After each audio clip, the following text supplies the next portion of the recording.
السلام عليكم ورحمة الله وبركاته. الحمد لله نحمده ونشكره وهو يزيد الشاكرين، ونثني عليه ونذكره وهو يثيب الذاكرين، ونتوب إليه ونستغفره وهو سبحانه يحب التوابين ويحب المتطهرين.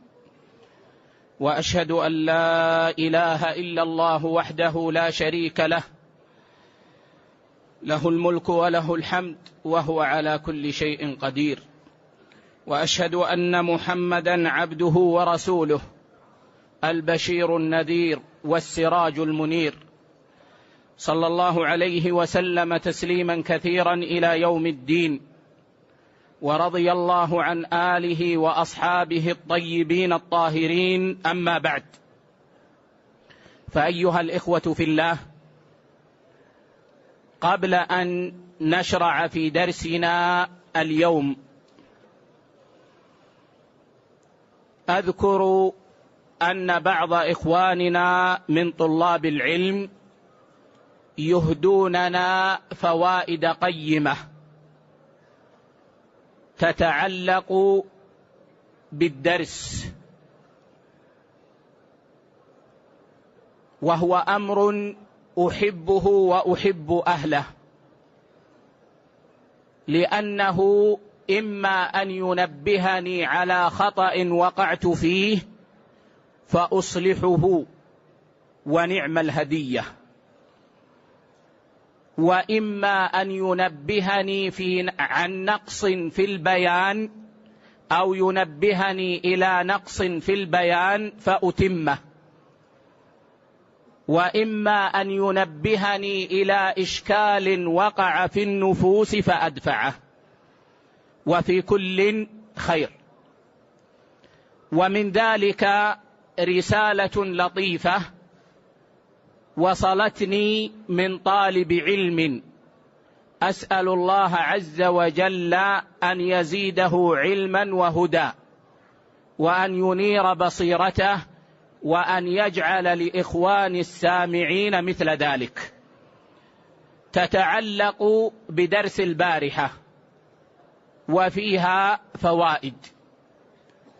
الفائدة الأولى، ذكر وفقه الله أن البيت الذي ذكرته عن السفارين غير مستقيم الصياغة، وهو كما قال: إذ أنني فيما أذكر قد قلت فالجازمون من العوام البشر فمسلمون عند أهل الأثر، وصوابه فالجازمون من عوام البشر بدون ال في العوام، فمسلمون عند أهل الأثر. هذه الفائدة الأولى. الفائدة الثانية، ذكر وفقه الله أن تفسير النبي بأنه الذي أوحي إليه بشرع ولم يؤمر بتبليغه مشكل. وقد ذكرت في أثناء الدرس أن المسألة فيها تفصيل سيأتي إن شاء الله عز وجل، لكن أذكر ما يناسب المقام والاختصار.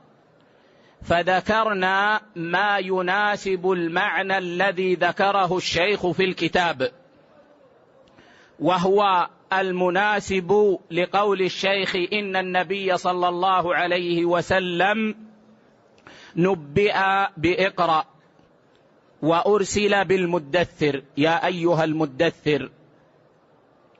وأما هذا المعنى للنبي فعليه إشكال،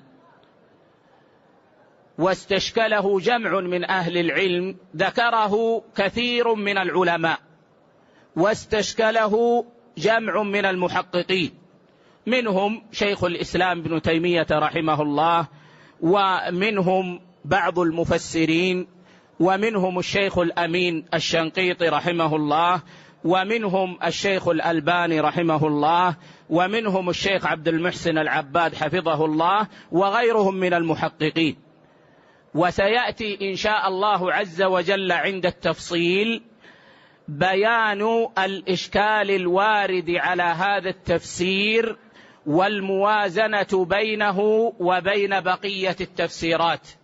وسأذكر هنالك إن شاء الله أن هذا المعنى صحيح باعتبار غير صحيح باعتبار آخر، وسنذكر ذلك في وقته إن شاء الله عز وجل، فأرجو أن يفهم هذا. الفائدة الثالثة، ذكر الأخ أن القول بتأثيم المقلد في المسائل الكبار فيه نظر، وهذا يقودني إلى أن أضطر إلى التفصيل في المراد بالتقليد، لأن التقليد عند أهل العلم يطلق بثلاثة إطلاقات. الإطلاق الأول هو أخذ العقيدة من الكتاب والسنة بدون دليل عقلي ولا نظر. أخذ العقيدة من الكتاب والسنة بدون دليل عقلي ولا نظر، وهذا هو معنى التقليد عند أهل الكلام.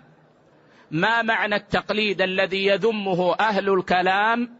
أن يأخذ المسلم عقيدته من الكتاب والسنة بدون دليل عقلي وبدون ما يسمونه بالنظر، وهذا المعنى للتقليد باطل، فهو خير العلم أن يأخذ المسلم عقيدته من الكتاب والسنة، وهو الذي اختلف أهل الكلام في تأثيم المسلم إذا أخذ به، هل يأثم وهل تصح عقيدته أو لا يأثم، وهذا المعنى خاص بأهل الكلام، وكما قلنا هو معنى باطل.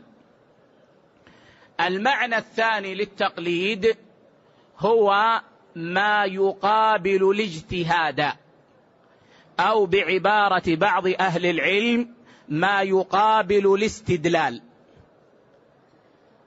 إذن المقلد هنا هو الذي يأخذ الحكم أو العقيدة بدون أن يستدل بنفسه، بدون أن يستنبط بنفسه، بدون أن يجتهد بنفسه.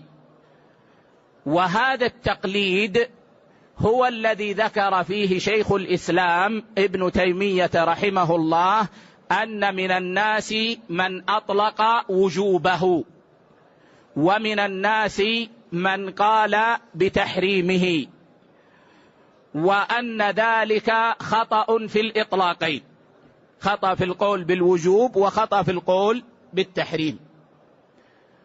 والإطلاق الثالث للتقليد هو ما يقابل التعلم، ما يقابل التعلم. فمعنى التقليد أن يترك العبد ما يجب عليه من تعلم هذه المسائل بالأدلة، فالواجب عليه أن يتعلم هذه المسائل بالأدلة، لا يجب عليه أن يستدل ويستنبط بنفسه فيكون مجتهدا، وإنما الواجب عليه أن يتعلم هذه المسائل بأدلتها، وهذا كما قلنا فرض عين على كل مكلف.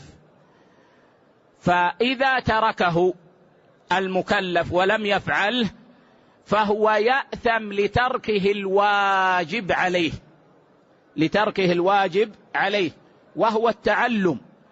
أما إذا اعتقد وصح اعتقاده فاعتقاده صحيح وهو مسلم. لكن ينبغي أن نزيد هنا قيدا، وهو أن يكون الترك مع القدرة،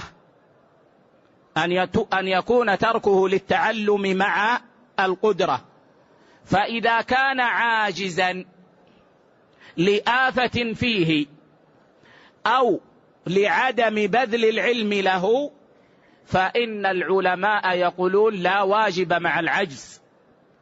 فمن عجز عن شيء لا يقال إنه ترك الواجب عليه، لا يقال إنه ترك الواجب عليه. إذن التقليد الذي قلنا إن من سلكه في المسائل الكبار يأثم مع صحة اعتقاده إن اعتقد اعتقادا جازما، هو ترك تعلم هذه المسائل من أدلتها مع قدرته على ذلك. إذن كل واحد من المكلفين يجب عليه أن يتعلم من الشريعة نصيبا حددناها البارحة وقلنا ما يصح به الدين.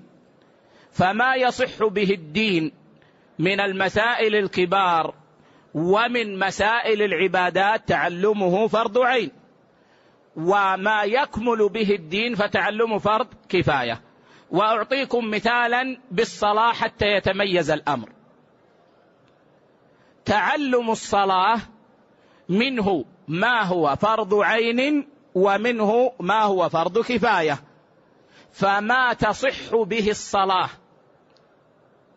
من أركانها وواجباتها تعلمه فرض عين على كل مكلف. يجب أن يتعلم أركان الصلاة وواجبات الصلاة، لأن صلاته لا تصح إلا بهذا. وما تكمل به الصلاة من النوافل والسنن والمستحبات في الصلاة فتعلمه فرض كفاية على الأمة. وكذلك في جميع المسائل بدءا من العقيدة إلى آخر مسائل الفقه، ما يصح به الدين فرض عين على المكلف أن يتعلمه. فإذا ترك تعلمه فهو آثم. لماذا؟ لتركه الواجب عليه، لكن بالقيد الذي ذكرناه، وهو القدرة على التعلم. أما العاجز فلا واجب مع العجز. ثم ذكر أخانا وجهة نظر له في إطلاق كلمة الإمام على السفاريني، وأنا لا أوافقه على وجهة نظره، والأمر يسير والحمد لله. نعم. بسم الله، الحمد لله، والصلاة والسلام الأتمان الأكملان على خير خلق الله وعلى آله وصحبه ومن والاه. أما بعد، يقول المصنف رحمة الله عليه: الثالثة الدعوة إليه. نعم، هذه المسألة يا إخوة ختمنا بها مجلسنا البارحة، وقلنا إن هذه المسألة مرتبطة بالمسائل السابقة وبالمسألة الرابعة. هي مرتبطة بالمسائل السابقة من جهة أن الدعوة لا بد فيها من العلم، فلا يجوز للإنسان أن يدعو إلى الله بجهل، لا بد أن يكون بعلم، ولا بد مع ذلك من العمل، لا سيما يا إخوة فيما يتعلق بالواجبات وترك المحرمات. من مصائب الدهر على الإنسان أن يدعو إلى فعل الواجب ولا يفعله، وأن يدعو إلى ترك المحرم ويقع فيه. هذه من المصائب العظيمة، وقد ذكرنا البارحة يعني خطر هذا الأمر. كذلك من المصائب أن يدعو الإنسان بلا علم، فيقوم ويكون داعيا إلى الله وهو جاهل، يخرج من الخمارات إلى منابر المساجد لا يعلم شيئا، ويقال له قم ويفتح الله عليك، تكلم، ويدعو إلى الله بزعمهم بجهل. وهذا في حد ذاته معصية يحتاج أن يتوب منه العبد، فإنه لا يجوز لأحد أن يقول على الله إلا بعلم. والله عز وجل يقول لنبيه صلى الله عليه وسلم: ادع إلى سبيل ربك بالحكمة والموعظة الحسنة وجادلهم بالتي هي أحسن. هذه طرق الدعوة الشرعية، أن يدعو الإنسان إلى سبيل الله، لا يدعو إلى نفسه، لا ينظر للشرع والدعوة بأعين الناس، وإنما ينظر إلى الناس بالشرع، فهو يقول للناس الحق ولا يغير الحق من أجل الناس. وضابط الذي يدعو إلى الله أنه ينظر إلى ما يرضي الله فيدعو الناس إليه. فإذا جاء ووجد الناس على شرك دعاهم إلى التوحيد، لأنه يعلم أن ذلك واجب عليه وأن ذلك هو الذي يرضي الله، وإن كان الناس سينفرون من مجلسه، وإن كان لن تكون له جماهيرية. أما الذي يدعو إلى نفسه فهو ينظر إلى ما يرضي الناس، يقيس ما يتكلم بأحوال الناس، فإن كان الناس يرضون عن أمر تكلم فيه ولو كان فيه زلل، وإذا كان الناس يغضبهم أمر تركه ولو كان هو المتعين. ادع إلى سبيل ربك، هذا أول قيد في الدعوة. لا بد أن يراقب الداعية قلبه بأن تكون دعوته إلى الله، ليس لنفسه، يدعو لله سبحانه وتعالى وإلى الله سبحانه وتعالى بالحكمة. فلا بد في الدعوة من الحكمة. وما هي الحكمة؟ الحكمة يا إخوة هي البصيرة، والبصيرة تبنى على العلم، فلا يؤتى الإنسان الحكمة وهو لا علم عنده، أعني الحكمة الشرعية المطلوبة. فالحكمة هي البصيرة المبنية على العلم. والموعظة الحسنة هي خطاب الناس بما يلائمهم، لا بما يرضيهم، وإنما بما يلائمهم ويصلحهم. فبعض الناس يصلحه الوعد فيدعى بالوعد، وبعض الناس يصلحه الوعيد فيدعى بالوعيد، وبعض الناس يصلحه، وهذا الغالب، أن يقرن بين هذا وهذا فيقرن له بين هذا وهذا. من الناس من يلائمه ويصلحه الرفق فيرفق به، ومن الناس من يصلحه ويلائمه الإغلاظ عليه فيغلظ عليه، وفي ذلك رفق.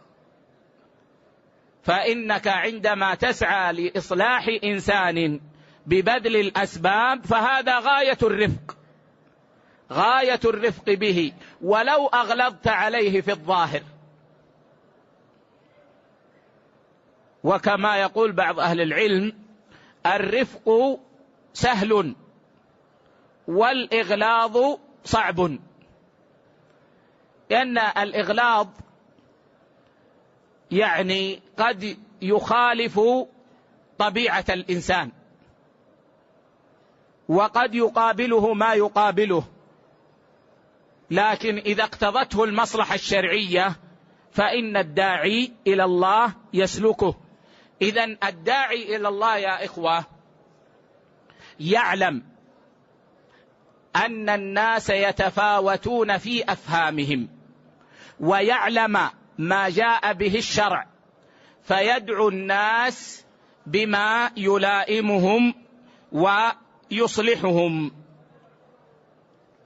والموعظة الحسنة هي التي تقع في موقعها وتنزل منزلتها. ولا يحمل الناس على طريق واحدة. وجادلهم بالتي هي أحسن. لا بد أن نبدأ في الدعوة إلى الله بالمجادلة بالتي هي أحسن.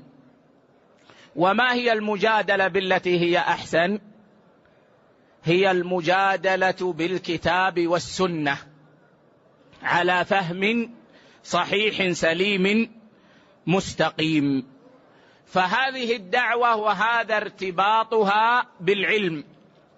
والداعي إلى الله سيواجه إذا سلك الطريق التي ذكرناها، سيواجه أمورا فيحتاج إلى الصبر.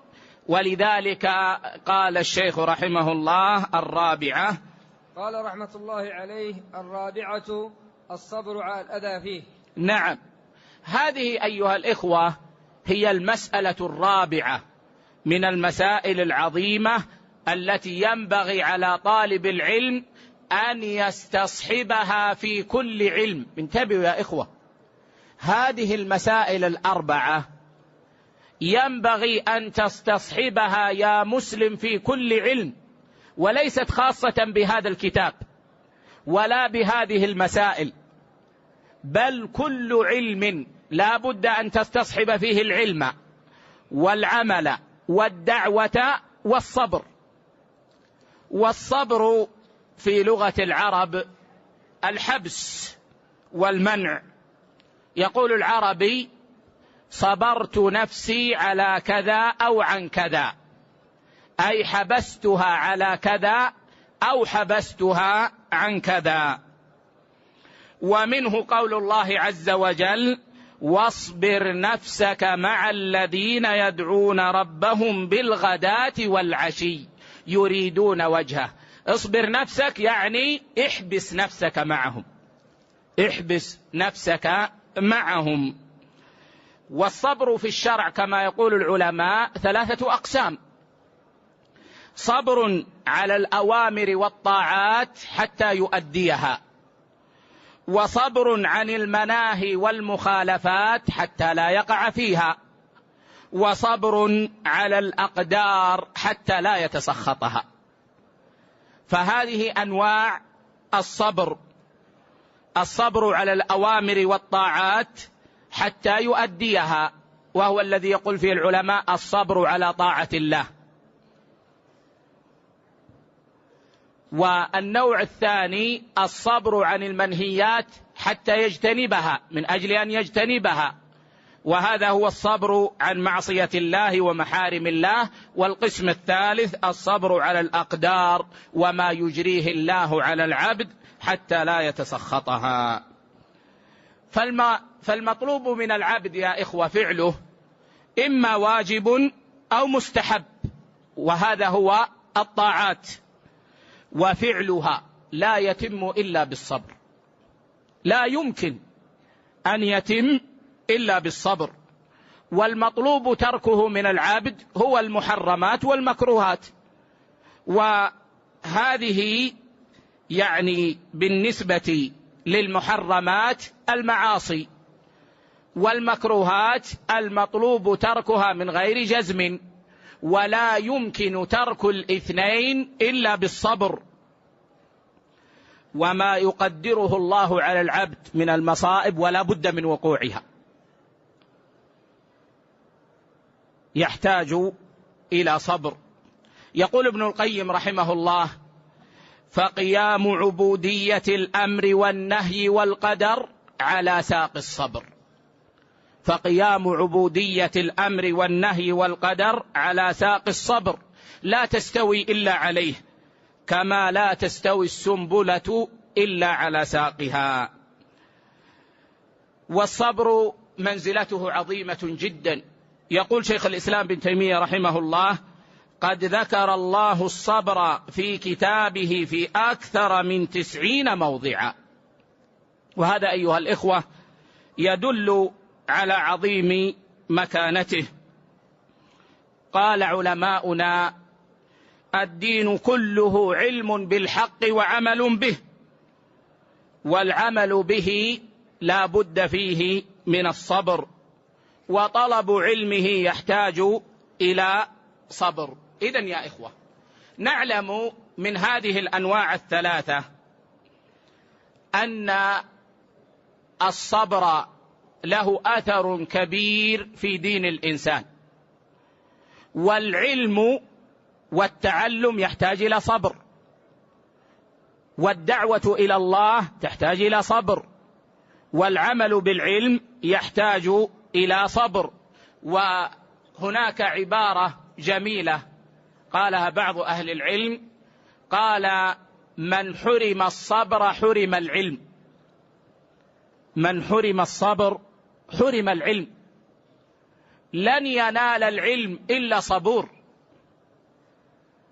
لأن العلم ثقيل ويحتاج إلى صبر،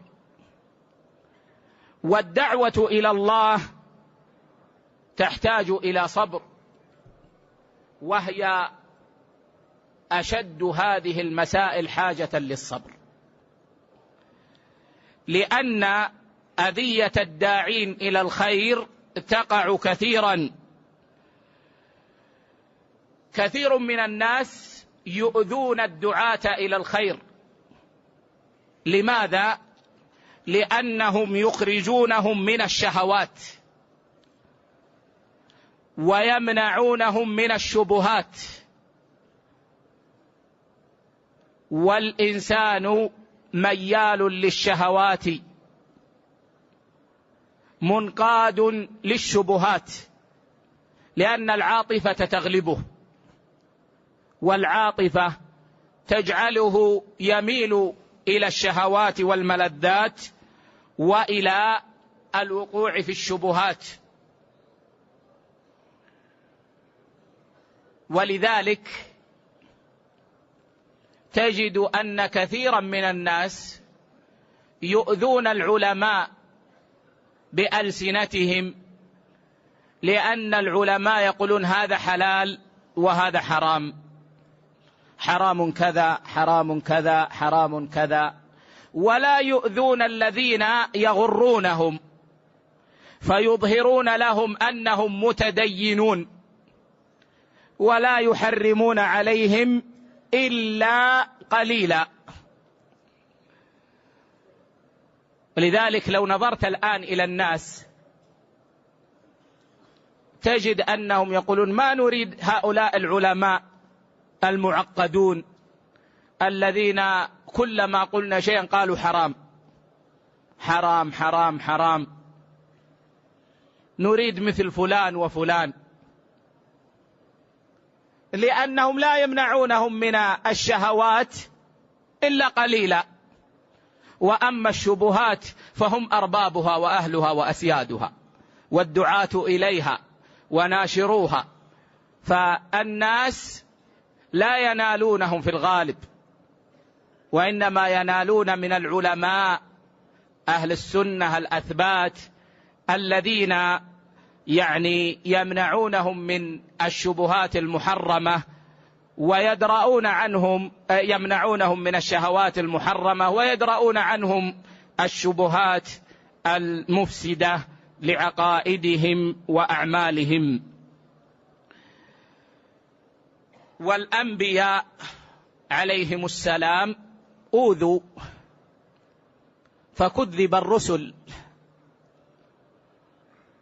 ومحمد بن عبد الله صلى الله عليه وسلم كانوا يلقبونه بالصادق الأمين، فلما دعاهم إلى التوحيد قالوا هو كذاب، هو كاهن، هو ساحر، ولا حول ولا قوة إلا بالله، وحاشاه صلى الله عليه وسلم، فآذوه. فصبر النبي صلى الله عليه وسلم كما صبر أولو العزم من الرسل حتى جاء نصر الله عز وجل. والأمر بالصبر قد جاء في القرآن وجاء في السنة، وصبر النبي صلى الله عليه وسلم صبرا عظيما، فها هو صلى الله عليه وسلم قد قسم قسما فقال رجل: إن هذه القسمة ما أريد بها وجه الله تعالى. يقوله الرجل لرسول الله صلى الله عليه وسلم، وهي كلمة عظيمة في حق النبي صلى الله عليه وسلم. قال ابن مسعود رضي الله عنه: فأتيت النبي صلى الله عليه وسلم فأخبرته فغضب حتى رأيت الغضب في وجهه، ثم قال: يرحم الله موسى، قد أوذي بأكثر من هذا فصبر. هذا الذي قاله صلى الله عليه وسلم: يرحم الله موسى، قد أوذي بأكثر من هذا فصبر. والحديث في الصحيحين. فالنبي صلى الله عليه وسلم لما سمع هذه الكلمة المؤذية ما قال إلا هذه الجملة العظيمة. ويا ليت إخواننا طلاب العلم يسلكون هذا الطريق، فإذا جاءهم أن أخا لهم يعرفونه ويعرفون فضله ويعرفون أنه من طلاب العلم ومن طلاب الحق، إذا جاءهم أنه قد قال فيهم كلمة، لو أن الديدن أن يقول الواحد منا: رحم الله الأنبياء قد أوذوا فصبروا، وإن لام أخاه لامه بطريقة طيبة، فقال له مثلا: بلغني أنك قلت في كذا ويعلم الله أنه ليس في، وأنا أريد فقط أن تعلم أنه ليس في. لكن الشيطان يا إخوة يحرص على طلاب العلم أكثر من حرصه على غيرهم، ويحرص على تفريق أهل الحق أكثر من حرصه على غيرهم، فينفخ في نفس هذا وينفخ في نفس هذا حتى يتهاجر أهل الحق على مسائل يسيرة وعلى أمور دنيوية. وقد يأتي الشيطان الخبيث فيلبس على طالب العلم فيجعل المسألة الدنيوية شرعية في نظره حتى لا يتنبه من غفلته، لأن طالب العلم يعلم أنه لا يحل له أن يهجر أخاه فوق 3 في أمور الدنيا، ولكن إذا كان ذلك بسبب شرعي جاز أن يكون فوق 3. فيأتي الشيطان فيلبس على طالب العلم المسألة ويوسوس له أن هذه المسألة شرعية وأصلها في الحقيقة دنيوي. أقول هذا يا إخوة لأني من طلاب العلم، وأعيش ما يعيشه طلاب العلم. يبلغنا عن إخواننا كلام ونحن نعرف محبتهم وفضلهم وعلمهم ودعوتهم وأنهم من أهل السنة من أهل التوحيد، فلا نحسن التعامل مع هذا الكلام.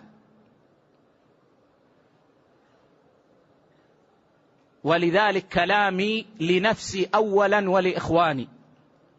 يا إخوان، نحن بحاجة إلى أن نعالج ما قد يكون بيننا، بحاجة عظيمة إلى أن نعالج ما قد يكون بيننا. وما أحوجنا يا إخوة إلى هذا الأمر، وهذه طريقة النبي صلى الله عليه وسلم، وهي طريقة شرعية.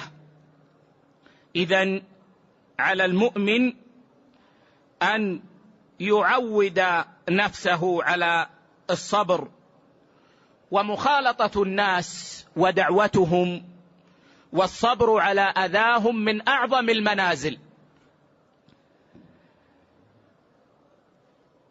ما دمت يا عبد الله تخالط الناس بالحق وتدعوهم إلى الله وتصبر على أذاهم، فأنت في منزلة عظيمة.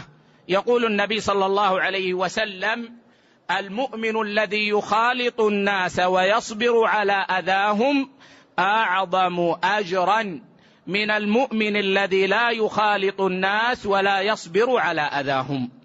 رواه أحمد والترمذي وابن ماجه، وصححه جمع من أهل العلم. وهذا دليل عظيم يا إخوة على فضيلة الصبر، والداعية بحاجة إلى الصبر، لا سيما الداعية إلى السنة. فإن الداعية إلى السنة، الداعية إلى العودة إلى كتاب الله وسنة النبي صلى الله عليه وسلم على ضوء فهم السلف الصالح رضوان الله عليهم، قد يؤذى أذى كثيرا، بل قد يقال إنه يفرق الصف، وقد يشتم، وقد يعتبر شاذا، وقد يعتبر منبوذا، وقد يقال إنه يشتت الكلمة ونحو ذلك من العبارات. فهو بحاجة إلى أن يصبر ويستمر على دعوته، وإن فعل ذلك فإن المرجو له من الله أن يزيده رفعة وأن يمكن له.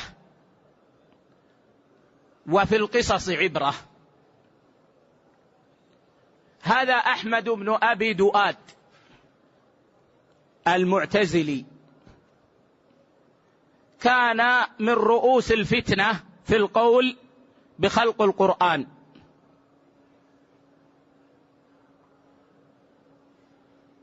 وكان معظما في زمن الفتنة، حتى كان بعض الناس ومنهم بعض العلماء من كان يرى قد وضع نعله تحت إبطه فيقال له مه، فيقول أريد أن أدرك الصلاة مع أحمد، فيقال له مع أحمد بن حنبل، فيقول لا، مع أحمد بن أبي دؤاد. والإمام أحمد ابن حنبل إمام السنة رحمه الله أوذي في فتنة القول بخلق القرآن، وحبس وضرب وأهين، ولكنه صبر وثبت. وانظروا اليوم أعداد هائلة من المسلمين تستفيد من علم الإمام أحمد، وتترحم على الإمام أحمد، وتسأل الله للإمام أحمد. وأما أحمد بن أبي دؤاد فمن يعرفه؟ ذاك الذي كان له الصيت وكان وكان وكان، أين هو الآن؟ لا يعرف إلا في بطون الكتب وعند المتخصصين، ولا يعرف بالخير. عاقبة الصبر يا إخوة حميدة. شيخ الإسلام ابن تيمية رحمه الله في زمن غربة في وقته يدعو إلى العودة إلى الكتاب والسنة، وعلى أخذ كلام أهل العلم على وفق دلالة الكتاب والسنة، فيؤذى ويسجن في القلعة ويصبر، ويتمكن من خصومه الذين حكموا عليه بالسجن وهم يخالفونه في العقيدة، فيشفع لهم، يشفع لهم أن لا يؤذوا، ويسجن حتى يموت وهو في القلعة. وها هو شيخ الإسلام ابن تيمية رحمه الله علمه يملأ الدنيا، وأنا أقول معتقدا وأنا صادق فيما أقول، ما من صاحب حق اليوم إلا وللإمام ابن تيمية عليه فضل بعد فضل الله سبحانه وتعالى.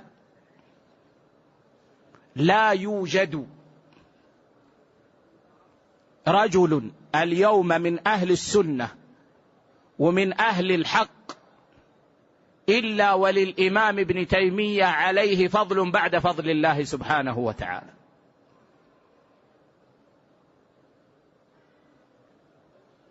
وهكذا أئمة الإسلام. فينبغي يا إخوة أن نديم النظر في سيرهم، لأن بحاجة إلى الصبر، ونحن في زمن الفضائيات وزمن المجاهيل وزمن الغربة وزمن المتكلمين، نحتاج إلى الصبر حاجة شديدة. ومما يعيننا على الصبر بعد الاستعانة بالله سبحانه وتعالى والاطراح بين يديه وسؤاله أن يثبتنا على السنة حتى نموت، أن نديم النظر في سير علماء السنة. وإن الناظر في سير علماء السنة والله يرى أن كل ما يؤذى به لا يساوي شيئا أمام ما أوذي به الأسلاف. وهذا يجعل طالب العلم يصبر على ما يناله. نعم. قال رحمة الله عليه: والدليل قوله تعالى: والعصر إن الإنسان لفي خسر إلا الذين آمنوا وعملوا الصالحات وتواصوا بالحق وتواصوا بالصبر. نعم. هذه السورة العظيمة يا إخوة دليل على هذه المسائل الأربع: العلم والعمل والدعوة والصبر، كلها في هذه المسألة. وهذه المسألة، هذه السورة جامعة لأصول الخير. أقسم الله عز وجل بالعصر فقال: والعصر. والعصر هو الزمن والدهر الذي هو الذي تكون فيه الأعمال. فالدهر والزمن هو الذي تكون فيه الأعمال، فيكون فيه الربح وتكون فيه الخسارة. إن سود الإنسان زمنه وعصره بالمعاصي كان في الخسران، وإن أنار زمنه بالطاعات كان من أهل الربح. فالله يقسم بالعصر، ولله سبحانه أن يقسم بما شاء من مخلوقاته، وليس لأحد من خلقه أن يقسم إلا به. لا يجوز للمخلوق أن يقسم بنبي ولا بوالد ولا بقريب ولا بحبيب ولا بغير ذلك. أقسم الله في أول هذه السورة لتأكيد الأمر وتعظيمه وتعظيم ما في هذه السورة. الله عز وجل صادق في قوله، لا يحتاج إلى قسم، ولكنه يقسم لتعظيم الأمر في نفوسنا وتأكيد الأمر. أقسم لينبهنا على عظيم ما في هذه السورة. فأقسم الله بالعصر أن جنس الإنسان في خسارة. جنس الإنسان في خسارة في سعيه إلا ما استثناه الله عز وجل. إذا علمت هذا يا عبد الله، إذا علمت أن جنس الإنسان في خسر، ما الواجب عليك؟ الواجب عليك أن تسعى في أن تخرج نفسك من هذه الخسارة، أن تكون من أهل الربح. إلا الذين آمنوا وعملوا الصالحات، وهذه مسألة العمل، فهم عملوا وأفرد الله الذين عملوا الصالحات مع أن العمل من الإيمان تأكيدا وتنبيها على أن العمل الصالح مراد. وسيأتي إن شاء الله الكلام على هذه المسألة عندما نتكلم عن مسألة الإيمان والعمل، وسنبينها إن شاء الله لمسيس الحاجة إليها.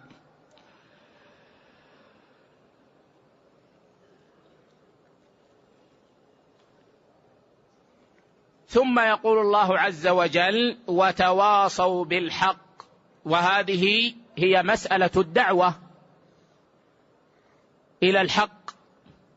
وتواصوا بالصبر، وهذه المسألة الرابعة التي هي الصبر. إذن هنا 3 مسائل: العمل والدعوة والصبر. فأين العلم؟ كل ما في السورة يدل على العلم.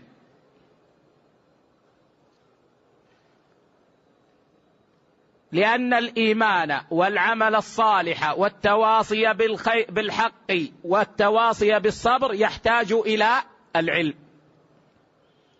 فهذه السورة قد حوت الأوصاف الأربعة: الإيمان بالله ومنه العمل الصالح، والدعوة إلى الحق، والنهي عن خلافه، والصبر، ومع هذه ال3 العلم، فإن العلم قبل ذلك ومعه. وهذه مراتب جهاد النفس. فإن من أعظم الجهاد جهاد النفس. وقد بين الإمام ابن القيم رحمه الله مراتب جهاد النفس فقال: جهاد النفس 4 مراتب. ومن هنا سترون من أين استقى شيخ الإسلام هذه المسائل ال4 التي ذكر. يقول ابن القيم رحمه الله: جهاد النفس 4 مراتب. إحداها أن يجاهدها على تعلم الهدى ودين الحق الذي لا فلاح لها ولا سعادة في معاشها ومعادها إلا به، وهذا هو العلم ومعه الصبر. المرتبة الثانية أن يجاهدها على العمل به بعد علمه. أن يجاهدها على العمل به بعد علمه. المرتبة الثالثة أن يجاهدها على الدعوة إليه وتعليمه من لا يعلمه. على الدعوة إليه وتعليمه من لا يعلمه. المرتبة الرابعة أن يجاهدها على الصبر على مشاق الدعوة إلى الله عز وجل وأذى الخلق، ويتحمل ذلك كله لله. هذا القيد يا إخوة في كلام ابن القيم قيد مهم، يعني أن يكون صبره لله، لا يصبر لينال حظوة، ولا يصبر ليتمكن. الآن بعض الناس يقولون من عوامل النجاح الصبر. المؤمن الموفق يصبر لله، صبره على كل هذا لله، فيتحمل ذلك لله. ولذلك قيد ابن القيم رحمه الله بهذا القيد: ويتحمل ذلك كله لله.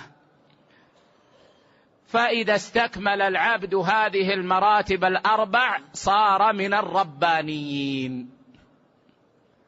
وهذه المراتب يا إخوة هي هذه المسائل 4 التي ذكرها شيخ الإسلام محمد بن عبد الوهاب رحمه الله عز وجل. نعم. قال رحمة الله عليه: قال الشافعي رحمه الله: لو ما أنزل الله حجة على خلقه إلا هذه السورة لكفتهم. الشافعي هو الإمام المطلبي القرشي الفصيح، آخر أو من آخر من يحتج بلغته، فهو عند أئمة اللغة ممن يحتج به في اللغة، إمام أجمع المسلمون على إمامته في الفقه والعقيدة، وهو من كبار أئمة أهل السنة والجماعة في فقههم وعقيدتهم. قال رحمه الله: لو ما أنزل الله حجة على خلقه إلا هذه السورة لكفتهم. فإن قال لنا قائل: أين إسناد هذا القول؟ أين إسناد هذا القول؟ نقول إن المعروف عند أهل العلم أن أقوال العلماء تؤخذ بالاستفاضة والشيوع. أقوال العلماء والأئمة لا يشترط لها الإسناد، لا يشترط لها الإسناد، وإنما يكفي فيها الشيوع والاستفاضة، ثم ينظر فيها ويحكم عليها، فقد تقبل وقد ترد، قد تقبل وقد ترد. وهذا القول شائع مستفيض عن الإمام الشافعي، فينبغي أن ننظر في معناه، فإن كان صحيحا قبلناه. معنى قول الإمام الشافعي: لو ما أنزل الله حجة على خلقه إلا هذه السورة لكفتهم، فهمه بعض الناس على أن هذا القول يعني أن السورة تكفي عن القرآن، فردوا الجملة من أجل هذا المعنى. قالوا: كيف تغني السورة عن القرآن ولا تغني كلمة عن كلمة في القرآن؟ والجواب أن جملة الشافعي لا تعني هذا، وإنما تعني أن هذه السورة كافية في إقامة الحجة من حيث الجملة على البشر، فهي بينت طريق الربح والخسران، فبينت الأمور الكلية.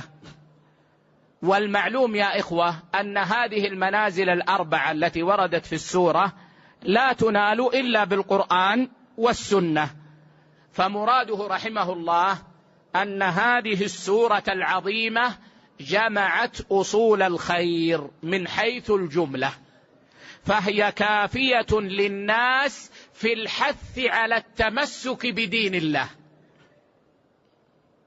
إذا تدبرها العبد كانت كافية له لأن يتمسك بدين الله ويحرص على العمل بما جاء في الكتاب والسنة، ولا يعني أنها تغني عن ما جاء في القرآن أو ما جاء في السنة. يقول شيخ الإسلام ابن تيمية رحمه الله عز وجل: وروي عن الشافعي رضي الله عنه أنه قال: لو فكر الناس كلهم في سورة العصر لكفتهم.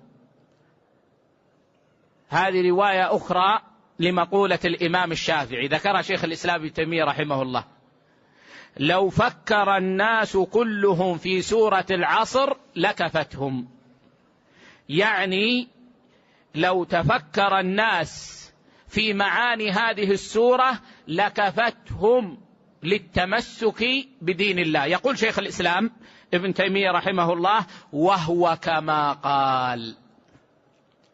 كما قال، فإن الله أخبر أن جميع الناس خاسرون إلا من كان في نفسه مؤمنا صالحا ومع غيره موصيا بالحق موصيا بالصبر.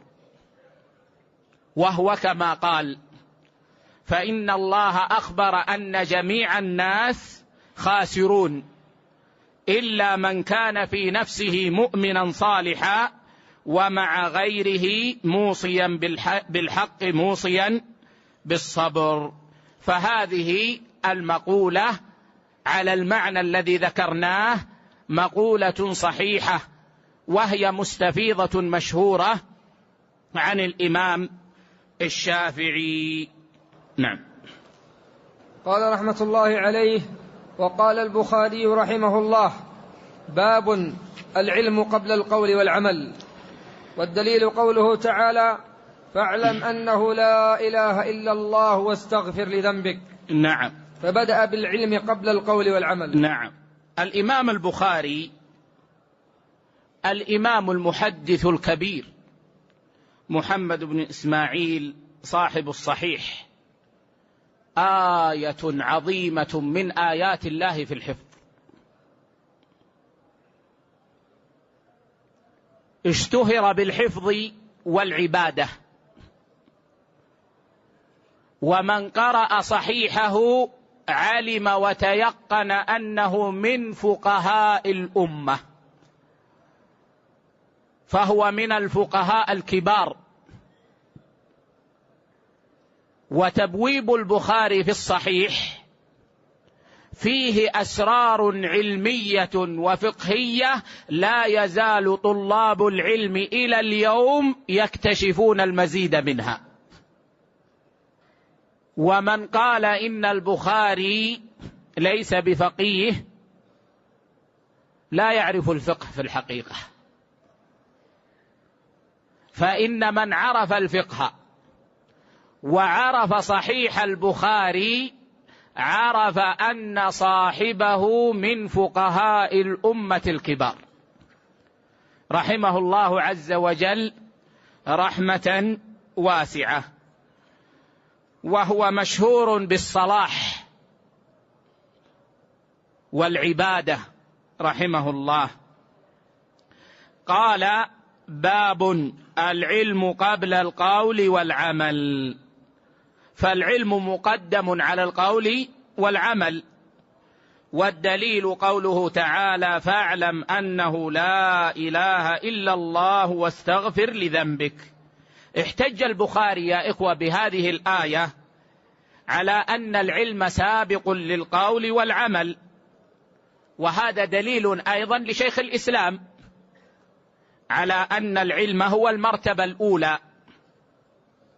قال الشيخ: فبدأ بالعلم قبل القول والعمل، حيث أمر الله عز وجل نبيه صلى الله عليه وسلم بالعلم ثم العمل، حيث بدأ بالعلم فقال: فاعلم أنه لا إله إلا الله. وهذا دليل على بدء التعلم بالتوحيد، وهذا أعظم العلم. ثم أعقبه بالعمل في قوله: واستغفر لذنبك. وقد قال النبي صلى الله عليه وسلم: ابدأوا بما بدأ الله به، وفي رواية: نبدأ بما بدأ الله به. ونحن أمة محمد صلى الله عليه وسلم نبدأ بما بدأ الله به، فنبدأ بالعلم قبل القول والعمل. ولما فرغ الشيخ رحمه الله من المسائل الأربعة التي جعلها كالمقدمة للأصول الثلاثة، بدأ في الأصول الثلاثة. شيخ الإسلام في تأليف هذا الكتاب سار على طريقة بديعة، فبدأ بالمسائل الأربعة التي هي من الكليات العامة في العلوم، فكأنه يقول: يا طالب العلم، إذا أردت أن تتعلم وهذا الكتاب من أوائل ما تتعلمه فعليك بأربعة أمور احرص عليها: العلم والعمل والدعوة والصبر. فاحرص على هذه المسائل الأربع. ثم فصل رحمه الله الأصول الثلاثة، وهذا ما سنبدأ به إن شاء الله عز وجل في درسنا القادم في مجلس الغد إن شاء الله، ولعلنا نقف هنا ونجيب على بعض الأسئلة، والله أعلم. صلى الله على محمد وعلى آله وصحبه وسلم.